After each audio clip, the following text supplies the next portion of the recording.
எனக்கென வந்த தேவதையே சரிபாதி நீ அல்லவா நடக்கையில் உந்தன் கூட வரும் நிழல் போலே நான் அல்லவா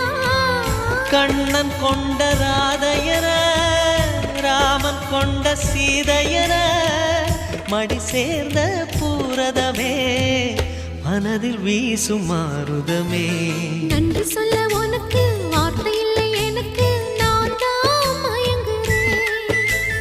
என்னுடைய மனச தந்துவிட்ட பிறகும் ஏம்மா